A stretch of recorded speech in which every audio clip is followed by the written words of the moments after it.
అదో ఇల్లు. కుటుంబం మొత్తం కూర్చొని తింటే అది డైనింగ్ హాల్, వంట చేసుకుంటే అదే కిచెన్, పడుకుంటే అదే వారి బెడ్రూమ్. ఇది ఓ మురికివాడలో ఉంటున్న ఓ కుటుంబం పరిస్థితి. మేము ఉండేది ఒకే గది అని బాధపడటం లేదు. ఇక్కడ ఉండటం సంతోషంగానే ఉంది. మా ఇంటికి ఇప్పటికీ కరెంటు కనెక్షన్ లేదు. కానీ నేను ఎదిగాక అంతా మార్చేస్తా. నా సెకండ్ క్లాస్ నుంచే నేను డిసైడ్ అయ్యా, చదువు మాత్రమే మా జీవితాలను మార్చేస్తుంది అంటూ ఓ 12 ఏళ్ల బాలుడు చెప్పిన మాటలు ఇంటర్నెట్ ని షేక్ చేస్తున్నాయి. అసలు ఎవరీ బాలుడు? ఎక్కడ ఉంటాడు? ఇంత వైరల్ ఎందుకు అవుతున్నాడు?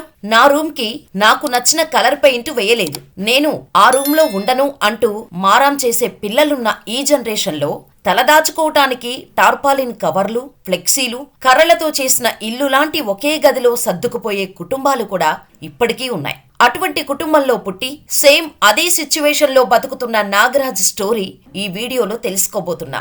ఆ 12 ఏళ్ల బాలుడు ఇప్పుడు ఇంటర్నెట్ లో ఓ సెన్సేషన్. కానీ ఎందుకు?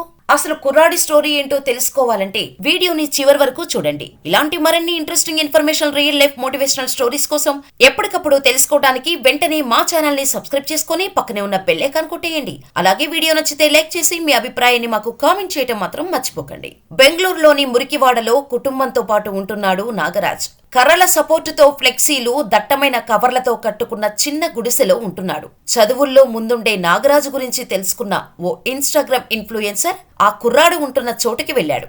అంతే, అక్కడ పరిస్థితిని చూసి ఆశ్చర్యపోయాడు. ఇది చెస్ లో నాకు వచ్చిన ఫస్ట్ ప్రైజ్ అంటూ ఓ చిన్న డబ్బాలో నుంచి ప్రైజ్ మెమోంటో తీసి చూపిస్తున్నప్పుడు నాగరాజు కళ్లల్లో ఆనందం చూడాలి. నా పేదరికం నా విజయాన్ని ఆపలేకపోయింది అన్న ఆత్మవిశ్వాసం కనిపిస్తుంది ఆ కళ్లల్లో. డాక్టర్ బాబాసాహెబ్ అంబేద్కర్, మహాత్మా గాంధీ పుస్తకాలు చదవడమంటే నాకిష్టం అని చెబుతున్నాడు నాగరాజ్. కానీ ఎందుకు అంబేద్కర్ అంటే ఇష్టమని ప్రశ్నిస్తే, నా హక్కులేంటో తెలియచేసి దేశాన్ని సిస్టమాటిక్ గా నడిపించే రాజ్యాంగాన్ని రాసినందుకు అని సమాధానమిస్తున్నాడు. స్వాతంత్ర సమరయోధుల జీవితాల గురించి తెలుసుకోవటమన్నా నాకు చాలా ఇష్టం. నేను పెద్దవాడినయ్యాక వారి చూపించిన మార్గంలోనే నడవాలని అనుకుంటున్నానని నవ్వుతూ చెబుతున్నాడు నాగరాజ్. అసలు నీ జీవిత ఆశయమేంటి? నువ్వు పెద్దయ్యాక ఏం కావాలని అనుకుంటున్నావు అని ఆ ఇన్స్టా ఇన్ఫ్లుయెన్సర్ ఆశిక్ ప్రశ్నించారు. నేను ఐఏఎస్ ఆఫీసర్ కావాలని అనుకుంటున్నా అని కాన్ఫిడెంట్ గా చెప్పాడు నాగరాజ్. అందరూ అనుకుంటారు సివిల్స్ ప్రిపేర్ కావాలని, నేనెందుకు ఐఏఎస్ కోరుకోకూడదు అని ఎదురు ప్రశ్నించాడు నాగరాజు. అతనిలోని ఆత్మవిశ్వాసం, ఆ బుడ్డోడు మాట్లాడిన ఈ మాటలే నెట్టింటా ఇప్పుడు వైరల్ అవుతున్నాయి. మా ఇంటికి ఎలక్ట్రిసిటీ లేదు, కానీ నేను పెద్దయ్యాక మొత్తం మారుస్తాను. నేను ఇప్పుడు 6వ తరగతి చదువుతున్నా. యూనిట్ టెస్టుల దగ్గర నుండి మంత్లీ, క్వార్టర్లీ, ఫైనల్ ఎగ్జామ్స్, ప్రతి ఎగ్జామ్ ఇలా అన్నిట్లో నాకే ఫస్ట్ ర్యాంక్ వస్తుంది.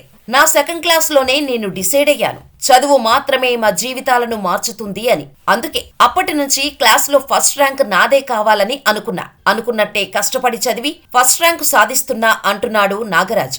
ఇప్పుడు ఈ చిన్న ఇంట్లో ఉంటున్నా అని నేను బాధపడటం లేదు, కానీ ఈ పరిస్థితిని మార్చాలని అనుకుంటున్నాను. నేను పెద్దయ్యాక మంచి ఉద్యోగం సాధించి పెద్ద ఇల్లు కడతా. చదువు లేకపోతే ఏం జరగదని తెలుసు. అందుకే నేను కష్టపడి చదువుతున్నా. కష్టపడితేనే ఏదైనా వస్తుందని నేను నమ్ముతా అనే ఆత్మవిశ్వాసంతో నాగరాజు చెప్పిన ఈ మాటలు ఇప్పుడు ఇంటర్నెట్ ని షేక్ చేస్తున్నాయి.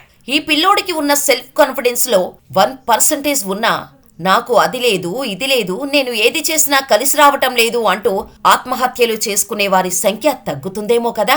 ఈ లెవెల్ కాన్ఫిడెన్స్ లెవెల్స్ మెయింటైన్ చేస్తూ తను అనుకున్నది సాధించాలని మనం కూడా నాగరాజుకి ఆల్ ది బెస్ట్ చెప్పేద్దాం. ఏమంటారు? అసలు నాగరాజు గురించి మీరేమనుకుంటున్నారో మాకు కామెంట్ చేయటం మాత్రం మర్చిపోకండి.